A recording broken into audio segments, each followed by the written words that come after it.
Hello everyone, welcome back to our channel. Friends, आज की इस वीडियो का टॉपिक भी रहेगा कोटेशन। इससे पहले भी कोटेशन की एक वीडियो अपलोड हो रखी। वीडियो लेंथी ना हो जाए इसलिए हमने इसको पार्ट्स में डिवाइड कर दिया। चलिए टॉपिक स्टार्ट करते हैं। सबसे पहली जो कोटेशन है वो है, ओ जूलियस सीजर थो Almighty yet thy spirit walk about and turns our swords in our proper external। तो ये स्टेटमेंट बतानी है ये किसने दी है या फिर किस प्ले में दी गई है। तो ये तो हमें इस स्टेटमेंट से पता चल रहा है कि ये जूलियस सीजर की। इसमें क्वेश्चन क्या है, what is the essence of this statement, यानी कि इसके कहने का मीनिंग क्या है स्टेटमेंट का। तो जूलियस सीजर में ये ब्रूटस बोल रहा है जूलियस सीजर को, जब वो मतलब सारे वहाँ पे ये यागो कैशियस ये सब वहाँ उसमें फील्ड में मरे पड़े थे। तो ब्रूटस उन सबको कहता है कि मतलब जूलियस सीजर भी मार दिया था उन्होंने प्लानिंग करके, लेकिन वो उसके मरने के बाद भी में आपस में लड़ लड़ के मर रहे हैं। तो ये कहता है कि ओ जूलियस सीजर तो आर्टी माइटी येट, मतलब तुम मरने के बाद भी इतने माइटी येट, मतलब इतने स्ट्रोंग हो, इतने ताकतवर हो अब भी, मतलब वो डेड डेड है फिर भी इतना ताकतवर है कि हम आपस में लड़ लड़ के मर रहे हैं। तो ये स्टेटमेंट ब्रूटस ने जूलियस सीजर में दी है। तो इसका जो मीनिंग है इसका है, Caesar was mighty even after his death, option B, यानी कि वो अपनी डेथ के बाद भी बहुत ताकतवर था। तो इसका ऑप्शन बी। नेक्स्ट कोटेशन देख लेते हैं। A poet could not but be gay in such a junked company. Where do this line appear? ये लाइन बतानी है हमें कहाँ पे अपियर है। A poet could not be gay, मतलब ऐसा कौन सा पोएट है जो खुश नहीं होगा, कुड नॉट बी गे जो खुश नहीं होगा, इन सच अ जंग अ कंपनी, यानी कि वो क्या कहते हैं, जो प्रकृति का इतना सुंदर जो नज़ारा है देख के, ऐसा कौन राइटर है जो खुश नहीं होगा। तो यहाँ पे किसे इंडिकेट किया जा रहा है, यानी कि डैफोडिल्स के जो फ्लावर्स हैं उन्हें देख के कहा जा रहा है कि ऐसा कौन है जो इन्हें देख के खुश नहीं होगा। येलो कलर के डैफोडिल्स के फ्लावर्स को देख के कहा जा रहा है। तो इसका ऑप्शन है डी, 40 का आंसर है D. Next, gentleman, men like a prisoner are destroyed daily under outlaw for want of that human inside which sees them as they are, patient and not criminal, in which play Galsworthy do these line occur। ये लाइनें बतानी है Galsworthy के किस play की है। तो इसमें क्या कहा जा रहा है, gentleman man like the prisoner, जो कैदी होते हैं, मतलब उनके साथ जो बिहेव होना चाहिए वो जेंटलमैन की तरह होना चाहिए, ना कि एक क्रिमिनल की तरह। क्योंकि उनके साथ जो क्रिमिनल की तरह बिहेव किया जाता है उससे वो और ज़्यादा मतलब अपराधी बन जाते हैं। उनके साथ अगर जेंटलमैन की तरह बिहेव किया जाए, उन्हें अच्छी तरीके से ट्रीट किया जाए, तो शायद वो अपनी उस गलती को दोबारा ना करें। तो गाल्सवर्दी इसी प्रॉब्लम्स के बारे में उन्होंने वो मोस्टली प्रॉब्लम प्ले लिखते थे गाल्सवर्दी। तो वो इसी टॉपिक पे बात करना चाह रहे हैं कि मतलब जो प्रिजनर हैं उन्हें अच्छी तरीके से ट्रीट किया जाना चाहिए। तो इसका ऑप्शन है डी, जस्टिस में उन्होंने ये बात की है, gentleman's man like the prisoner. The next is, there is special providence in the fall of Sparrow। यहाँ पे क्या कहना चाह रहा है, दिस लाइन गिवन अबो अकर इन, ये लाइन बतानी है वैसे तो कहाँ पे कही गई है। इसका मीनिंग है, there is special providence in fall of sparrow. जो स्पैरो जो बर्ड होती है वो क्या करती है, वो ऊपर से एकदम नीचे आती है, मतलब उड़ती हुई आती है। तो ऐसे लगता है कि जैसे वो आके बैठेगी, लेकिन वो नीचे इसलिए आते हैं कि वो अपनी जो उड़ान है उसको और दुगना करना चाहती है, मतलब नीचे आकर वो दुगनी जोश में ऊपर जाती है, अपनी उड़ान को डबल करती है, ना कि वो बैठने के लिए नीचे आती है। तो यही इस लाइन में कहना चाहता है राइटर। तो इस क्वेश्चन जो कोटेशन है इसका ऑप्शन है ए, हेमलेट।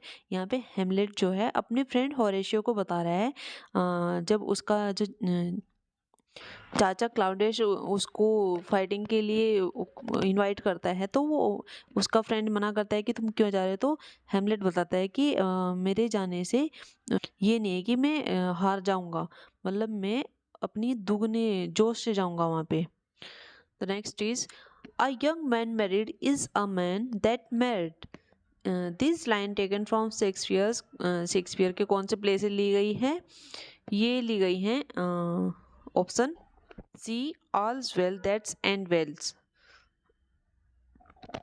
The next is, but doth suffer a sea change, are from a which Shakespeare play? ये जो लाइन है ये शेक्सपियर के कौन से प्ले से ली गई है? ये लाइन क्या है? ये एक सॉन्ग की लाइन है। सॉन्ग उसमें शेक्सपियर का प्ले है टेम्पेस्ट। हमने आपको करा भी रखे हैं ऑलमोस्ट शेक्सपियर के प्ले। तो टेम्पेस्ट में बताया था हमने, एरियल जो है वो एक सॉन्ग आता है। तो एरियल के सॉन्ग में ये लाइन आती है, but doth suffer as sea change. वो जब फर्डिनेंड अपने पिता से अलग हो जाता है समुद्र में, जब तूफान आता है तो वो परेशान हो जाता है कि उसके पिता तो सोचते हैं शायद फर्डिनेंड मर चुका है, और फर्डिनेंड सोचता है कि शायद उसके पिता समुद्र में मर चुके हैं। तब एरियल उसे बताना चाहता है कि डथ सफर अ सी चेंज, यानी कि समुद्र में बहुत कुछ चेंज होने वाला, जैसा तुम सोच रहे हो ऐसा कुछ भी नहीं है, यहाँ पे बहुत कुछ चेंज है। क्योंकि ना तो फर्डिनेंड ही मरा था और ना ही उसके पिता, वो सब जिंदा थे, बस अलग अलग हो गए थे तूफान की वजह से। To which character in Hamlet does the following description apply? किस करेक्टर पे अप्लाई होती है ये line? The tedious wakers who meddles his way to his doom. इस लाइन का मीन है कोई नया जिसने मतलब कोई नया सीखने वाला टैलेंटेड है, लेकिन उसे अभी किसी बात की नॉलेज कंप्लीट नहीं है, वो आधा अधूरा ज्ञान है, भले ही वो टैलेंटेड है, तो वो क्या करता है, वो अपनी बर्बादी को ढूंढ लेता है बिना पूरे ज्ञान के, मतलब अपने आप ही वो बर्बाद हो जाता है। ये लाइन ये जो लाइन है ये किस पे अप्लाई हो रही है? ये अप्लाई हो रही है हेमलेट पे। ऑप्शन बी यहाँ पे हेमलेट के बारे में बोली जा रही है, क्योंकि वो अपने आप को ही बर्बाद कर लेता है। वो अपने चाचा को मार देता है, उसकी जो गर्टुड माँ होती है वो भी मर जाती है, और एंड में खुद भी मर जाता है। The next is little we see in nature that is ours is line from. ये जो लाइन ली गई है ये option D, the word is too much with us, William Wordsworth की जो पोएम है उससे ली गई हैं। इसमें बताया गया है कि मतलब little we see in nature that is ours, यहाँ पे राइटर कहना चाहता है लिटिल वी सी इन, मतलब नेचर की तरफ आप थोड़ा सा भी ध्यान दे के देखो तो दैट इज आर, वो मतलब हमारी ही है, हमारे लिए वो वर्क करती रहती है, हमारे हर टाइम सपोर्ट करती है। तो नेचर जो है हमारी एक अच्छी दोस्त है। Next is, in which work of Wordsworth does the line "Still sad music of humanity" occur? इसका ऑप्शन है ए, टिंटन एबे। टिंटन एबे में लाइन बोली गई "Still sad music of humanity." Next quotation is, for whom did William Wordsworth speak in his famous line "Thy soul was like a star and dwelt apart"? ये हमने पहले part में भी करा रखा है आपको। तो इसका आंसर है जॉन मिल्टन, ऑप्शन सी। मतलब जो मिल्टन के लिए वर्ड्सवर्थ ने लाइन बोली है thy soul was like a star, यानी कि उनकी जो आत्मा है वो एक स्टार की तरह है, एंड ड्वेल्ट अपार्ट, जो हमसे कभी भी अलग नहीं होने के, जुदा नहीं होने के। Next is dost thou think because thou art various there shall be no more cake and ale, who speak the line given about the 12th night? dost thou think because thou art, ये other language है। इसका option है D, जो sir Tobey Blaze है। 12th night में William Shakespeare का play है 12th night, उसमें एक करेक्टर सर टोबी ब्लेक वो इस स्टेटमेंट को देते हैं मारिया के लिए। वो बोलते हैं कि वो बिकॉज थो आर्ट वर्चुअस, मतलब वो बहुत ही चालाक है, बहुत ही उसमें बहुत सारी क्वालिफिकेशन है, वो क्वालिटीज़ हैं। Shall be no more cake and ale, यानी कि बहुत ही इजी काम नहीं है उसको समझा लेना या मना लेना। तो इसका ऑप्शन है डी 49 का। Next is, On whose tomb the following line have been engraved. Good friends, for this is sake for a bear to dig dust enclosed here. Blessed be the man that spared these stones, and cursed be he that move my bones. तो ये लाइनें बतानी है whose Tom यानी कि किसके कब्र पे ये लाइनें लिखी गई हैं। बहुत ही इम्पोर्टेंट क्वेश्चन है और ये कई बार आ भी चुका है एग्जाम में। ये इसका ऑप्शन तो है सी, विलियम शेक्सपियर के कब्र पे ये लाइन लिखी गई है। क्या मीनिंग है इस लाइन का? गुड फ्रेंड फॉर जीसस यानी कि जो जीसस हैं, जीसस तो सब जानते हैं, उनके जो मतलब गुड फ्रेंड है, वो अपने आप को गुड फ्रेंड मानते हैं। Sake forbear to dig the dust enclosed here, उनकी जो कब्र है उसके वो क्या मतलब अपनी कब्र पे ही लिखवाते हैं कि उस टाइम क्या करते थे, जो जैसे विलियम शेक्सपियर की डेथ हुई, उनको कब्र में दफना दिया, तो अब उनके बाद किसी और की हुई तो उनकी जो बॉडी है वो तो अभी अच्छी तरह से ऑब्जर्व हुई नहीं मिट्टी में, और दूसरी उन बॉडी को लाके फिर उसी में डाल दिया, उसी कब्र में।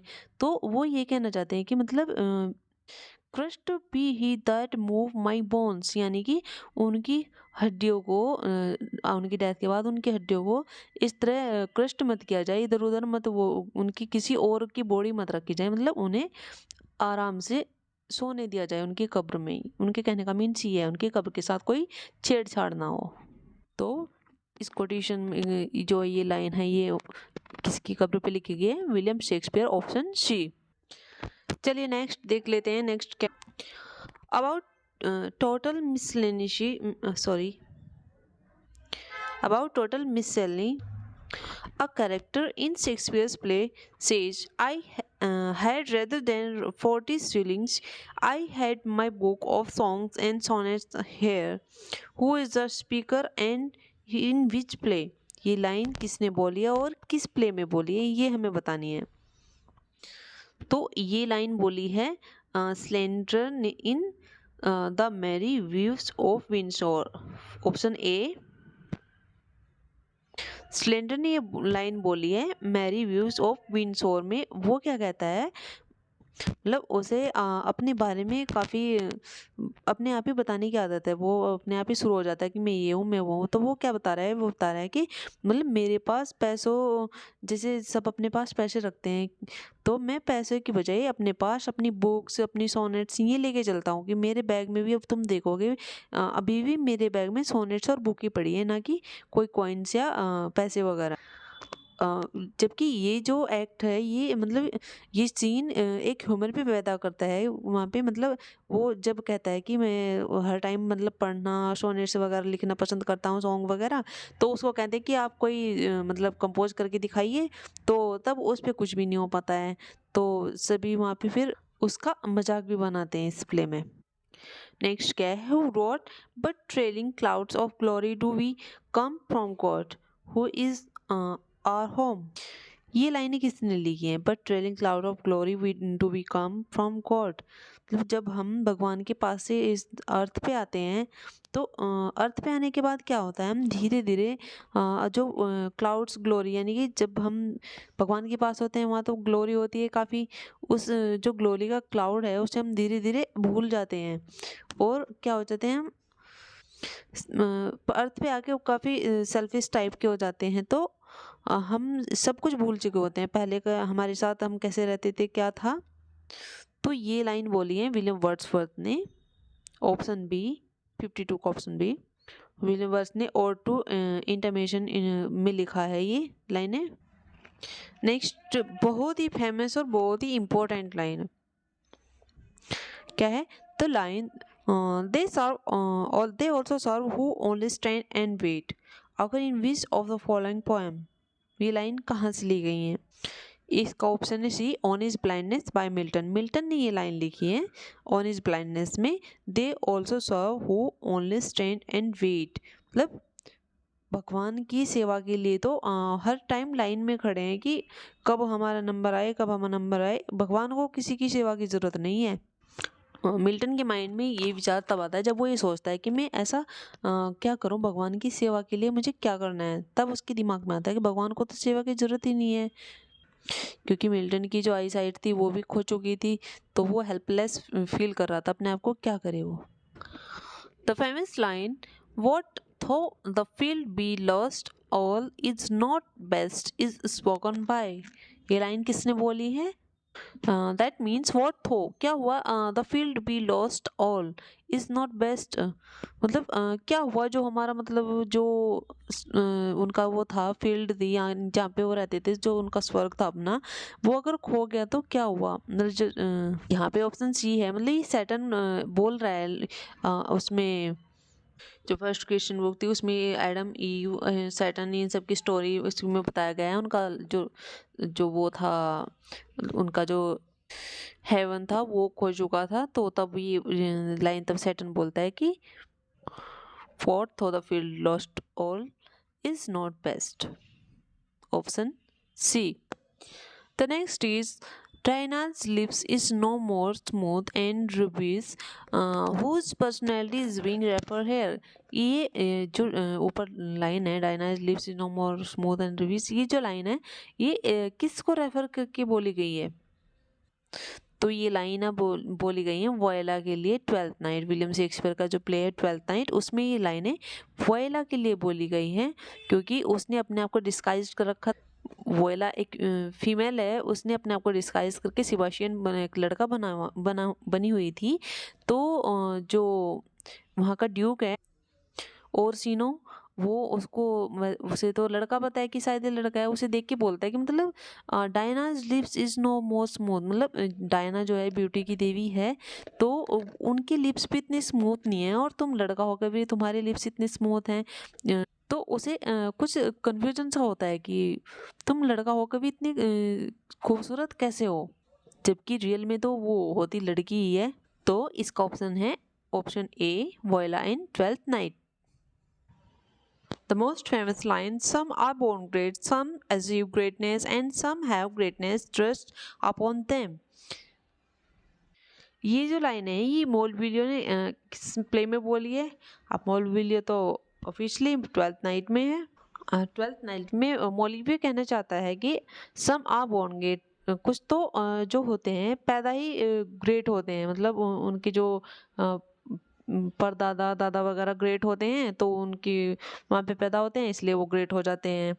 और सम अचीव ग्रेटनेस, और कुछ अपनी मेहनत से ग्रेट हो जाते हैं, अपनी मेहनत के, मतलब उनके पिताजी या फिर उनके दादा परदादा नहीं होते ग्रेट, लेकिन वो अपनी मेहनत से ग्रेट बन जाते हैं। Some achieve great and have some greatness thrust upon, और कुछ पे तो मतलब जो महानता होती है थोप दी जाती है, मतलब ना तो वो अचीव करते हैं और ना वो पैदा होते हैं, उनपे थोपी दी जाती है बिना मतलब।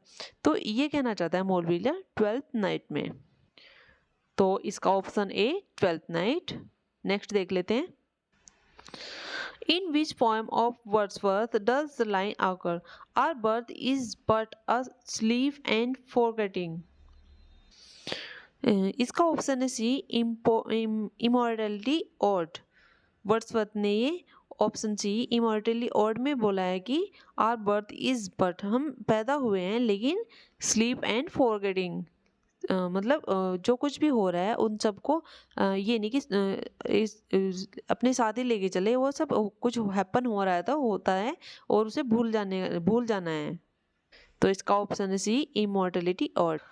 The next is "She gave me eyes, she gave me ears, and humble care and delicate fear."